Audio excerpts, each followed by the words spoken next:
আউযু বিল্লাহি মিনাশ শাইতানির রাজিম বিসমিল্লাহির রহমানির রহিম। সম্মানিত প্রকৌশলী ভাইরা, মঞ্চে উপবিষ্ট আজকের এই প্রকৌশলী সমাবেশের প্রিয় সভাপতি ভাই ফারুক, যার অক্লান্ত চেষ্টায় আমি এই প্রোগ্রামে উপস্থিত হতে পেরেছি আল্লাহর রহমতে। অনেকগুলো তারিখ দেওয়া হয়েছিল, যে তারিখগুলোকে আমি মিস করেছি, এই জন্য আমার নিজের কাছে খারাপ লেগেছে। সম্মানিত ভাইয়েরা, এখানে বেশ কিছু বক্তব্য আমাদের গাজীপুরের সম্মানিত উপদেষ্টা অধ্যাপক সাহেব তার বক্তব্য দিয়েছেন, জ্ঞানগর্ভ বক্তব্য, এবং আমাদের অন্যান্য বক্তারাও বক্তব্য দিয়েছেন। আমি সকলের বক্তব্য গভীর আগ্রহ সহকারে শুনেছি, যেটা আমাদের জন্য প্রয়োজন ছিল, যেটা আমাদের দৃষ্টি আকর্ষণের জন্য প্রয়োজন ছিল। আমি একটু শুরুতেই আবার শুরু করতে চাচ্ছি যে আজকের এই পরিবেশ যেটা তৈরি হয়েছে, এই পরিবেশ জুলাই বিপ্লবের পরে। আমরা আইডিবিতে এই জুলাই বিপ্লবের যারা শহীদ হয়েছে, ডিপ্লোমা ইঞ্জিনিয়ারের পক্ষ থেকে 9 জন ভাই শহীদ হয়েছে, তাদের জন্য আমরা দোয়ার অনুষ্ঠান করেছি। এই জুলাই বিপ্লব কিন্তু এমনিতে সংগঠিত হয় নাই। এই জুলাই বিপ্লব সংগঠিত হয়েছে তাদের যারা ন্যায় ও ইনসাফকে বিশ্বাস করে, যারা তাদের বুকের তাজা রক্ত বিলিয়ে দিয়েছে। এরা হচ্ছে আমাদের সন্তান, আমাদের ভাই। আপনারা আবু সাঈদের কথা শুনেন। আবু সাঈদ আমাদের রংপুরের সন্তান, সে ইসলামী ছাত্র শিবিরের সাথী ছিল। এইভাবে সারা দেশে যারা সমন্বয়ক ছিলেন, সমন্বয়ক আছেন, কাজ করতেছেন, এরা প্রকারান্ত ইসলামী আন্দোলনের লোক। এবং আসলে সত্যিকার অর্থে এই মানুষের ন্যায় বিচার প্রতিষ্ঠার জন্য ইসলামী আন্দোলনের দায়িত্বশীল ইসলামী আন্দোলনের নেতাগণ এই কাজ করে থাকেন। আপনারা জানেন যে এই বাংলাদেশে 2010 সালের পর থেকে যে হত্যাযজ্ঞ, যে নিপীড়ন, যে জুলুম, যে অত্যাচার, যে আয়নাঘর, যে জেল তৈরি করা হয়েছে, সেটার সর্বপ্রধান শিকার হয়েছে ইসলামী আন্দোলন।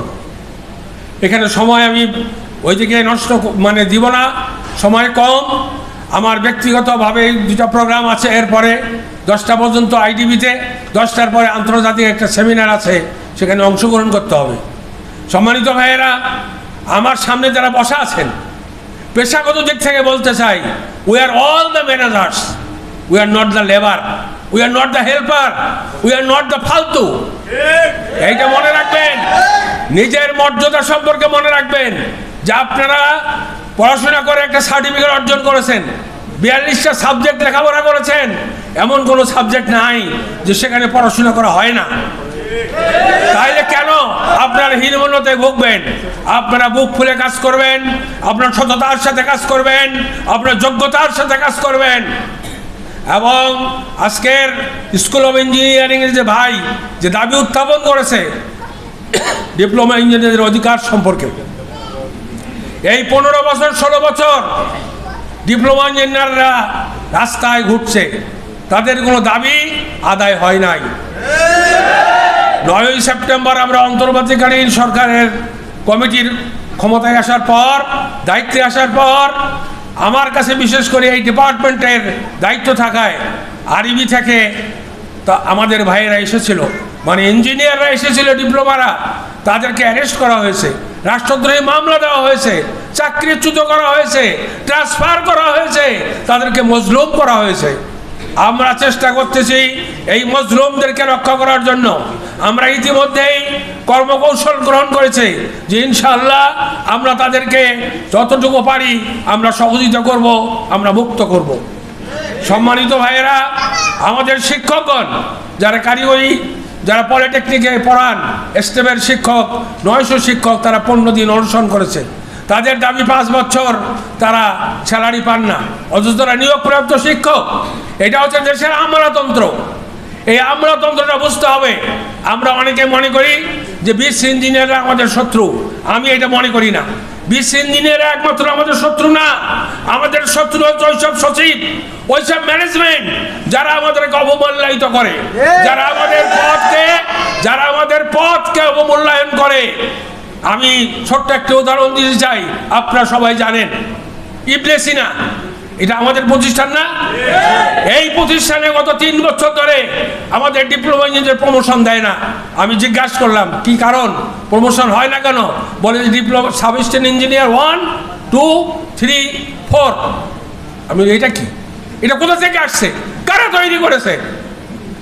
এরকম একটা অযৌক্তিক একটা অর্গানোগ্রাম তৈরি করেছে।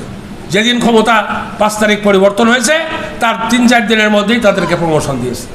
আসলে জালিম সৃষ্টি হয়, এই জালিমদেরকে ঠিক করতে হবে, একতাবদ্ধ হয়ে মেধা দিয়ে, যুক্তি দিয়ে, বুদ্ধি দিয়ে আমাদেরকে ঠিক করতে হবে। এরকম সরকারি পর্যায়ে পেট্রো বাংলায় আমাদের সাব অ্যাসিস্ট্যান্ট ইঞ্জিনিয়ারদেরকে যে মর্যাদা দেওয়া হয় এটাকে অবনমিত করা হচ্ছে। এরকম অনেক বিভাগে আমাদের চাকরি হয়েছে। আমাদের প্রিয় ভাই ফারুকের চাকরি হয়েছে রাজুকে, তাকে জয়েন করতে দেয় নাই। কি কারণ? উনি রাজনীতি করেন, ওনার গন্ধ পাওয়া যায়। আর রাজনীতি তো মানুষ করবে, প্রত্যেকের অধিকার আছে ভোট দেওয়ার, প্রত্যেকের অধিকার আছে মতামত প্রকাশের। পৃথিবীর একজনকে এইভাবে আটকায় রাখা হয়েছে, আমার কাছে এসেছে। এইগুলো সমস্যা এই সমাজের। আপনারা শোনেন নাই হিন্দুদের মধ্যে কত জাত? 36 জাত। কেউ ব্রাহ্মণ, কেউ শূদ্র, কেউ ক্ষত্রিয়, কেউ নাপিত, কেউ মেথর, কেউ কুলি, কেউ মজুর। এরা যুগ যুগ ধরে এরা এইভাবে করে আসছে। আমাদের দেশে এই সচিবরা হচ্ছে ব্রাহ্মণ, তারা নিজেদের লোন নেয় বিশেষ সুবিধায়, যেটা আমরা শুনেছি। এই জন্য আমাদেরকে আমাদের যে পদ, যেটা গভর্নমেন্টের জিও অর্ডার আছে, প্রমোশনের অর্ডার আছে, এগুলোকে ব্যত্যয় করে তারা। এইগুলোকে তারা ইকোনমি সেভ করার নামে বেতন কমায় দেয়, প্রমোশন দেরিতে দেয়।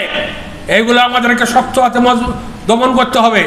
আমরা আইডিবির মাধ্যমে চেষ্টা করতেছি যে সরকারের সাথে আমরা বোঝাপড়া করে এগুলোকে আদায় করবো ইনশাল্লাহ। আপনারা দোয়া করবেন। 5 লক্ষ ডিপ্লোমা প্রকৌশলীর পক্ষ থেকে আমাকে দায়িত্ব দেওয়া হয়েছে সচিবালয়ে প্রতিনিধি হিসাবে। সেখানে আমি যাই। এই যে বলা হয়েছে ডিজাইন কিনে নেওয়া হয়েছে, ইনশাআল্লাহ আমরা ডিজাইন ফিরে পাবো। আমাদের সকলের লাইসেন্স দিতে হবে, লাইসেন্স হবে। 20 ইঞ্জিনিয়াররা লাইসেন্স দিতে চায় না, পরীক্ষা দিতে চায় না, বাধ্য করা হয়েছে। এই জন্য আপনারা প্রস্তুত থাকবেন। এবং সবচেয়ে বড় কথা হলো, দুনিয়ার জগতে হোক আর আখিরাতের কাজের জন্য হোক, জ্ঞান কিন্তু অপরিহার্য। জ্ঞান ছাড়া নামাজও হয় না, জ্ঞান ছাড়া উজুও হয় না, জ্ঞান ছাড়া মানুষের আকীদাও ঠিক হয় না, ঈমানও ঠিক হয় না। এই জন্য আমি অনুরোধ করব যে আমরা প্রকৌশলী, কিন্তু আমাদেরকে জ্ঞান অর্জন করতে হবে স্ব ক্ষেত্রে দায়িত্ব পালনের জন্য। সম্মানিত ভাইরা, এবার আসুন আমি আপনাদের গাজীপুর সম্পর্কে বলতে চাই।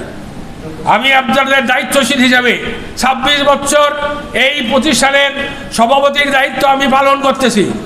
এবং এই দায়িত্ব পালনকারী যেটা উপলব্ধি করেছি যে আমরা হিসাব করে দেখেছি যে আমাদের দেশে যতগুলো জেলা আছে, যতগুলো শাখা আছে, তার মধ্যে সবচেয়ে বড় শাখা, সবচেয়ে বড় এলাকা, সবচেয়ে উর্বর এলাকা, সবচেয়ে ঘনত্বপূর্ণ এলাকা গাজীপুরে আমাদের ইঞ্জিনিয়ার বেশি। এই গাজীপুর জেলা মহানগরীতে যত ইঞ্জিনিয়ার আছে, ঢাকা মহানগরীতে তত নাই। প্রথম হচ্ছে গাজীপুর জেলা মহানগরী, দ্বিতীয় হচ্ছে ঢাকা মহানগরী, তৃতীয় হচ্ছে চট্টগ্রাম, চতুর্থ হচ্ছে নারায়ণগঞ্জ। এটা আপনারা মনে রাখবেন। এই জন্য আমাদের স্পেশাল প্রোগ্রাম আছে।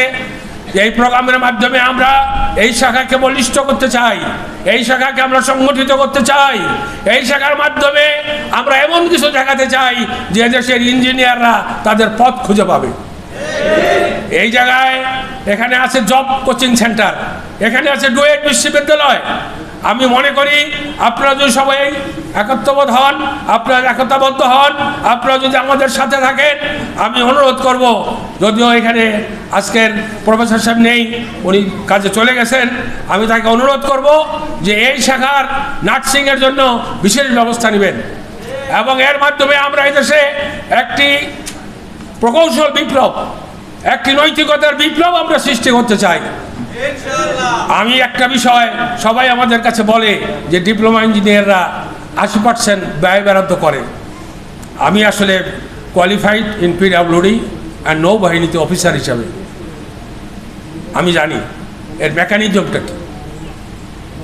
এইখানে ডিপ্লোমা ইঞ্জিনিয়ারদের শুধু ফিল্ড লেভেলের পাওয়ার থাকে, এই বাজেট ব্যয় করার ক্ষমতা থাকে চিফ ইঞ্জিনিয়ার, এক্সিকিউটিভ ইঞ্জিনিয়ার এবং এসডিদের হাতে। ডিপ্লোমা ইঞ্জিনিয়ারের হাতে থেকে অনলি সুপারভিশন পাওয়ার, এটা আপনারা জেনে রাখবেন। এই কথাগুলো বুঝতে হবে। আমরা 80 ভাগের জন্য দায়ী না, 80 ভাগ কাজ করার জন্য দায়িত্ব। এই শুভঙ্করের ফাঁকি তাদের হাতে, এইটা আমাদের বুঝে কাজ করতে হবে। এবং তারা যাতে আমাদের ঘরে বল রেখে, আমাদের কাঁধে বোঝা রেখে তারা যেন আমাদেরকে ব্যবহার করতে না পারে। আমাদেরকে সচেতন থাকতে হবে এবং এর মাধ্যমে আমাদের দেশের গঠন এবং উন্নয়ন করতে হবে। আমাদের জানা নেই অনেকের যে বর্তমান বাংলাদেশে ডিপ্লোমা ইঞ্জিনিয়াররা কী দায়িত্ব পালন করছে। 8,000 শিক্ষা প্রতিষ্ঠান এই ডিপ্লোমা ইঞ্জিনিয়াররা পরিচালিত করতেছে। 8,000 SSC vocational, TSC, TTC, polytechnic, engineering college, university, কারখানা, উৎপাদন, উন্নয়ন, সংরক্ষণ সব কিছু কিন্তু ডিপ্লোমা ইঞ্জিনিয়াররা করতেছে। অথচ আমরা কিন্তু সংখ্যালঘু। সারা বাংলাদেশে ডিপ্লোমা ইঞ্জিনিয়ারের সংখ্যা হলো সর্বোচ্চ 5 লক্ষ, মানুষ হলো 18 কোটি। এখানেও বৈষম্য। এই সংখ্যালঘু সম্প্রদায় আমরা ডিপ্লোমা ইঞ্জিনিয়ার, আমাদেরকে ডিপ্রাইভ করা হয়। একটা প্রতিষ্ঠানে 100 জন কর্মচারী থাকে, 2 জন থাকে ডিপ্লোমা ইঞ্জিনিয়ার, তাকে সুযোগ সুবিধা দেওয়া হয় না, তাকে কোণঠাসা করা হয়। এটা সামাজিক দায়বদ্ধতা। এই দায়বদ্ধতা কার? এই দায়বদ্ধতা সমাজের, রাষ্ট্রের। আমাদেরকে সংরক্ষণ করা। 5ই আগস্টের আগের দিন রাতে ফোন দিলাম, ইঞ্জিনিয়ার আফিজুল তুমি কোথায়? ভাই আমি ডিউটি করতেছি। কোথায়? অফিসে। কার্ফিউ চলছে, সে ডিউটি করতেছে। আমাদের সদস্য ডিপ্লোমা ইঞ্জিনিয়াররা জীবনের ভয় করে না। ডিপ্লোমা ইঞ্জিনিয়াররা তাদের সমস্ত শক্তি দিয়ে, ঘাম দিয়ে এ জাতির সেবা করে। অথচ আমাদের দুর্ভাগ্য, আমাদেরকে মূল্যায়ন করা হয় না। ডিপ্লোমা ইঞ্জিনিয়ারদের প্রতিষ্ঠান সতিকাগার, পলিটেকনিক ইনস্টিটিউটে মাত্র 12% শিক্ষক দিয়ে সেখানে ক্লাস নেওয়া হয়, যার কারণে মানসম্মত ছাত্র বের হয় না। এর কারণ এটা। এই জন্য সবাইকে সচেতন হতে হবে। এই দাবির ব্যাপারে আমাদেরকে বলিষ্ঠ ভূমিকা রাখতে হবে। আমি আপনাদেরকে আরেকটি কথা বলতে চাই যে আমরা পেশাদার হিসাবে আমাদেরকে গভর্নমেন্ট যে আইন করতেছে, সে আইন হচ্ছে যে লাইসেন্স। সামনে যারা কাজ করবে, চাকরি করবে, ফার্ম করবে, প্রত্যেককে বিএসসি হোক, এমএসসি হোক, ডিপ্লোমা হোক, লাইসেন্স নিতে হবে। এই জন্য আপনারা সব সাবধান থাকবেন। আইডিবির সদস্য হবেন, আইবির সদস্য হবেন, হওয়ার মাধ্যমে পরীক্ষা দেবেন এবং লাইসেন্স নেবেন, নতুবা কিন্তু চাকরি পাবেন না। এটা বিশেষ করে মনে রাখার জন্য আমি অনুরোধ করছি। সম্মানিত ভাইয়েরা, রাত হয়েছে, বক্তব্য আর বাড়াইতে চাই না। আমি আশা করতে চাই এই গাজীপুর শাখা যাতে আমি বাংলাদেশের সবচেয়ে বড় শাখা হিসেবে দেখতে চাই। এখান থেকে আমরা অনেক প্রজেক্ট নিতে চাই। আপনারা যদি সহযোগিতা করেন, আপনারা যদি আমাদের চিন্তার সাথে ঐক্যমত পোষণ করেন, আমি আপনাদের আহ্বান করব যে আসুন আমরা সমৃদ্ধ বাংলাদেশ গঠনে এগিয়ে আসি। এবং ইসলামী বিপ্লব হল সমৃদ্ধ বাংলাদেশ গড়ার অন্যতম হাতিয়ার। আমাদেরকে সচেতন থাকতে হবে। আমাদের নেতৃবৃন্দ তাদের জীবন দিয়েছেন, তাদের অর্থ দিয়েছেন, তাদের সব কিছু খুইয়েছেন এবং তারা তারপরেও দায়িত্ব তারা পালন করতেছেন, মানুষকে আল্লাহর পথে ডাকতেছেন। এর চেয়ে ভালো কাজ আর কি হতে পারে? আমরা তাদের অনুসারী হিসাবে, আমরা তাদের সহযোগী হিসাবে আমরা সবসময় তাদের পাশে থাকব এবং আমাদের দায়িত্ব পালন করব ইনশাআল্লাহ। আল্লাহ আমাদেরকে তৌফিক দান করুন। ইতিমধ্যে আমাদের মাঝে ভাই সালাউদ্দিন আইয়ুবী উপস্থিত হয়েছেন। সেই জেলখানায় 2016 সালে দেখা হয়েছে, এরপরে বোধহয় ফিজিক্যালি দেখা হয় নাই। আমি ওনাকে মোবারকবাদ জানিয়ে আমার কথা এখানে শেষ করছি। আসসালামু আলাইকুম ওয়া রাহমাতুল্লাহ ওয়া বারাকাতুহু।